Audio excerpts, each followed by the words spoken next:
Isa sa masasabi kong surprise entry this 2026. And this is the IQOO 15 Ultra. This is the first time na naglabas ng Ultra phone si IQOO and sobra ko excited na i-unbox to and i-explore and i-share sa inyo kung ano nga ba meron dito sa first ever Ultra phone ni IQOO. Balita ko sobrang lakas. So don't you dare go away after this quick intro.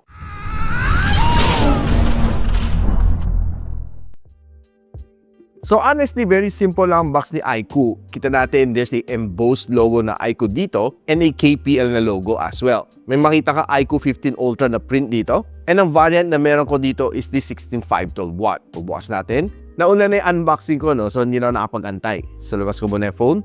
May pa-jelly case pa sila. Matte black finish ang meron niya dito. And medyo malambot na jelly case. Quick start guide. And guys, ito, kakaiba. Yung kanyang charging cable. Makita mo naka-angled siya, no? Eh mukha siyang capsule, oh. Tinudo nyo, nakakatawa. Oh, di ba? Lupit. Mukha lang siya yung tableta sa iniinom mo pag may sakit. Wala lang, kulit lang. Meron kang SIM ejector pin. Meron pa siyang mini brush dito. Pang-brush dito sa kanyang fan para in case of madumi. Ayos ah. And of course, yung IQOO na flash charge na 100 watts. C2C ang kanyang charging. C-port na siya, by the way. So, tanggalin na natin. Yun, no? Ganda. Itong phone na ito, si IQOO 15 Ultra.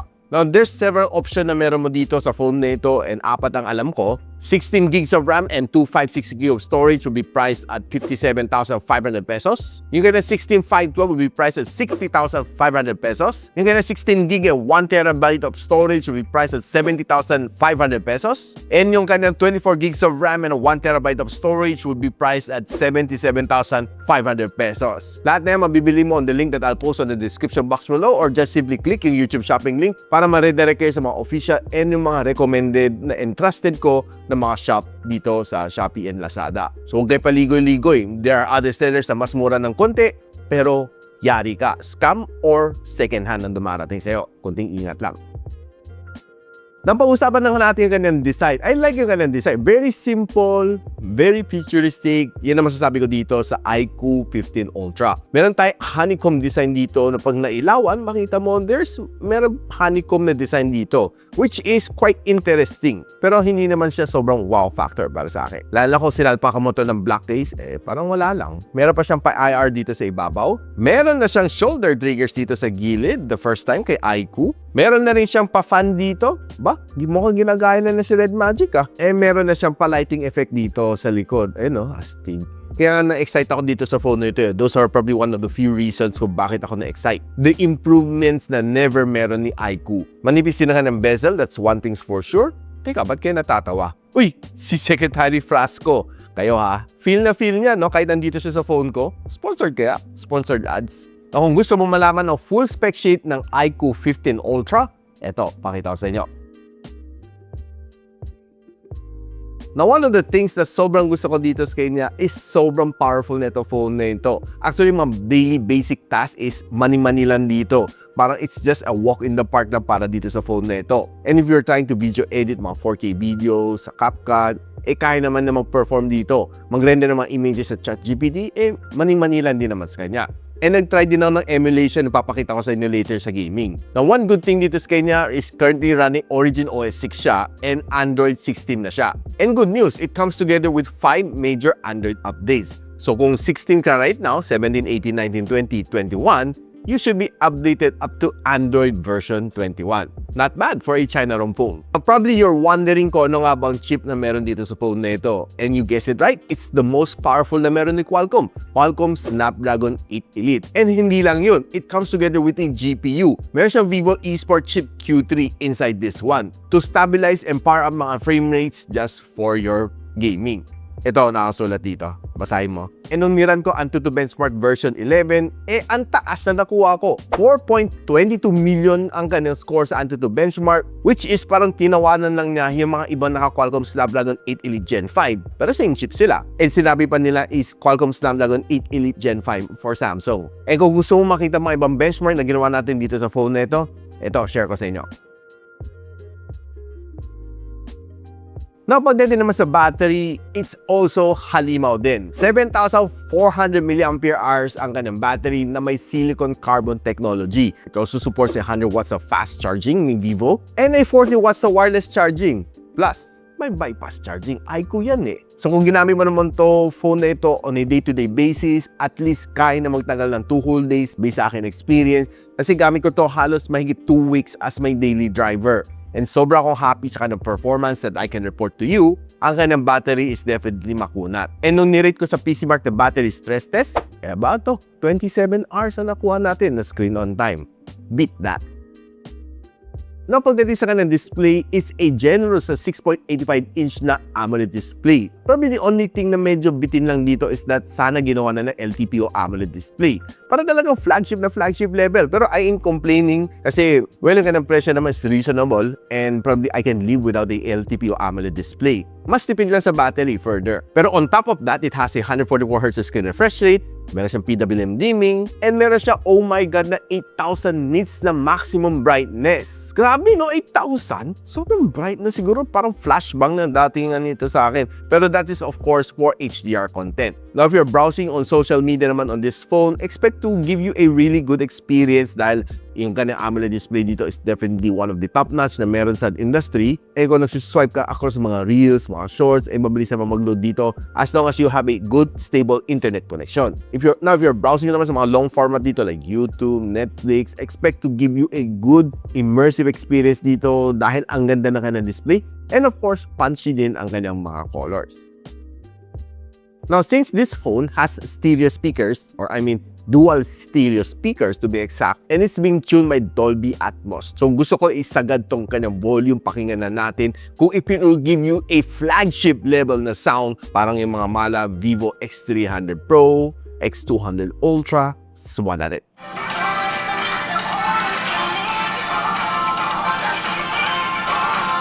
Well guys, yung kanyang sounds no, malakas, immersive, and yeah, flagship level like. Kung nafe-feel mo yung kanyang bass, medyo manginig konti, wala masabi, ang ganda ng kanyang sounds. Now guys, since this phone is a super phone pang gaming, Qualcomm Snapdragon 8 Elite Gen 5, plus meron ka pang shoulder triggers dito, plus meron ka pang fan dito, plus meron ka pang LED light dito. Aba, kompleto pang gaming. So ano mga nilaro ko? Call of Duty Mobile, Genshin Impact, Wuthering Waves, and Resident Evil 3 na emulation. Pagdating sa Call of Duty Mobile, maning-mani lang siya, 120 FPS, consistent sa all throughout the game. Masarap siyang laruin, no? Lalo kung gusto mong gamitin yung shoulder triggers niya. Eh, dalagang panalo. Sineset ko normally, ang left ko is reload, yung right ko is shoot.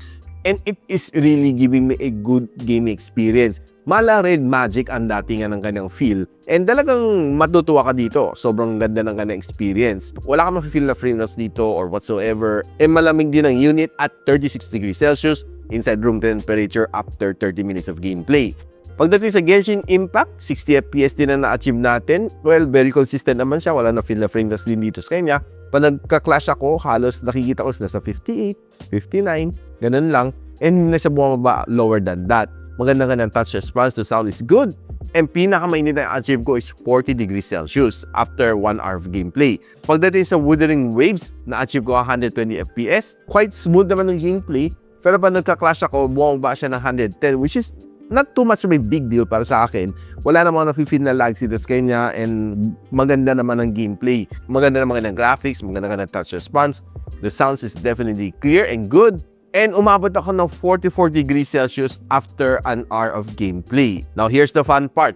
Resident Evil 3 na emulation. Hindi naman ako nahirapan patakbo na emulation games dito sa kanya. And pretty much playable ang Resident Evil 3 dito sa phone na ito. Mabilis naman siya mag-load, wala akong naging problema. Yung mga videos, mga movies niya, mga skits niya, pinapanood ko naman siya. Hindi naman siya nagdi-delay. Pagdating naman sa gameplay, it was good.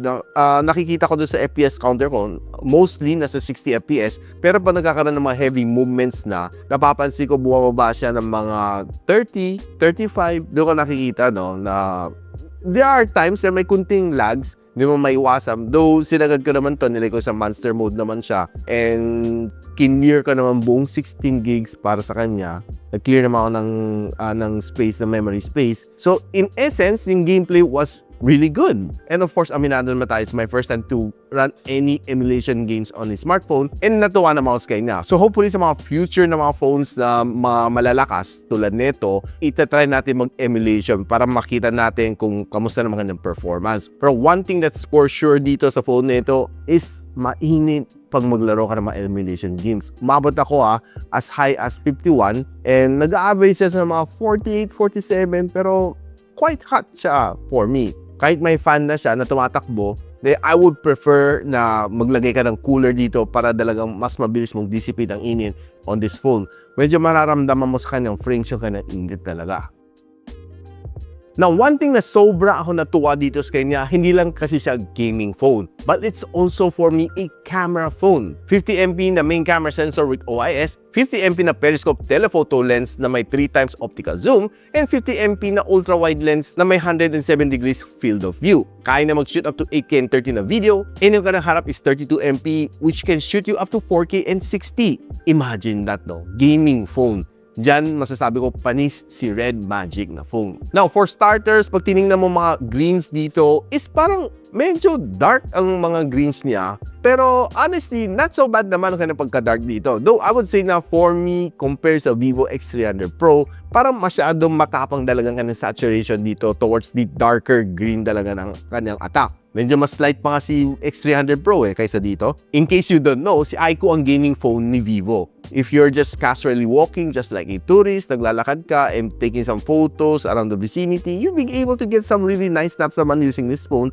And I would say na talagang magandang kanyang camera. Except that talaga yung green niya is masyadong matapang ang kanyang green. And ang ganda rin itong photo na ito, pag tinignan mo sa kanyang cloud details, parang nakita mo, no, parang shine yung sun pababa, yung effect niya. Parang ganda lang ng pagka-capture dito sa picture na ito. Probably one of my first time to capture one like this. And pag mga tall building shot naman, magaganda naman mga capture natin. Wala kang maging problema sa kanya. And the blue sky is blue. Really nice. Now, nilaro naman natin ang ultra-wide lens and zooming up to 10 times zoom. Maganda pa rin ang kanyang image after zooming it for 10 times. And kung tinry mo naman, i-zoom siya all the way to 100 times zoom, pretty solid pa rin siya after 100 times. To my surprise, for a gaming phone. Now, pagdating naman sa indoor, ang hilig ko is food photography. Now, itong phone na ito, honestly for me, not bad na talaga. Talagang panalo.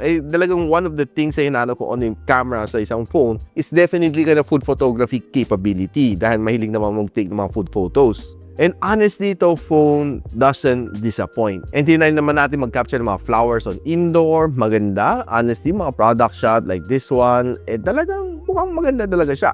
And pumasok naman tayo sa BYD na store and was able to take 2 quick snap dito sa dalawang kotse na ito. Was good. Kailangan ko na mag-scout ng EV kasi sobrang mahal na ng crudo. And it can even get a quick sunset shot like this one. Now, to further tease you sa ganda ng kanyang camera, I was able to ask some photo from Cap Janus of Pinoy Tech Dad dito sa mga photos na pinapakita ko sa inyo, no? Really nice yung mga photos na na-capture niya sa Japan, sa Nagoya, yung mga snow, talagang ang ganda. So, talagang perfect na perfect to phone nito, hindi lang pang gaming, pati magbabakasyon ka, you want a really good camera that can capture yung mga great moments like this, panalo. Now, hindi lang naman ako na-amaze sa kanyang rear camera, pero pati sa kanyang front-facing camera is not bad, no? Not as good as yung X300 Pro, pero itself, as a gaming phone, talagang mapapawaw ka na lang sa ganda ng kanyang front-facing camera. Outdoor, ang ganda, mga shots ko, wala kang maging problema. And pagdating naman sa indoor, okay din, not bad. It can still give you some really nice, decent shot kahit medyo mas soft na yung muka. But overall, masasabi ko sa inyo, happy ako sa mga shots na nakuha ko dito on this phone. And ito, share ko sa inyo a quick video from the front-facing camera. Ultra, 4K and 60 din ang gaya niya, just using my bare hand. Hindi naman siya super stable, pero maganda naman siya, pwede na. And I would say, not bad for vlogging. And here's the one from the rear camera. And hawak natin using just my bare hand, shooting at 4K and 60. Stable. Maganda kanyang resolution. Though it's a little bit overexposed. So medyo kailangan mong babangon yung exposure to give you a better color resolution. That's just my take. Now guys, with a phone as good as this, mabibili mo sa around nasa 57,500 pesos ang kanyang 16256. Aba guys, sobrang sulit tong phone nito. Yung presyo, price to specs ratio, talagang bigay ng bigay si IQOO 15 Ultra dito. Imagine mo having a 7,400 mAh na battery, having a Qualcomm Snapdragon 8 Elite Gen 5, you have shoulder triggers, you have a fan, you have a LED light, ang ganda ng camera dito. Aba, end of discussion. This is probably one of the phones na super duper highly recommended ko for 2026. Mapag-gamer ka or camera enthusiast, itong phone na ito would definitely blow your mind away. Ang IQOO 15 Ultra. Now guys, kung gusto mo malaman kung saan mo pwede mabuild to phone nito, I'll post the link on the description box below or just simply click yung YouTube shopping link. Baka makakuha pa kayo ng mga vouchers if you buy from my links. And of course, kung may kilala kayong mga friends, kamag-anak na naghanap phone na powerful, hindi lang pang gaming, pati ang kanyang camera is definitely good, ito na ang i-recommend mo sa kanila. Ito, binili natin ng IQOO 15 Ultra. And of course guys, ina-encourage ko kayo to like, subscribe dito sa akin channel so you don't miss out on mga videos just like this one here sa aking channel. So paano yan? Hanggang dito muna ako. I'll see you when you see me. Peace out. And so, ako para si Richmond and you're watching Gadget Sidekick. What's up? Like and subscribe to my channel. Don't forget to hit that notification bell. For one of my latest uploads, click the dito. And for one of my popular uploads, click here.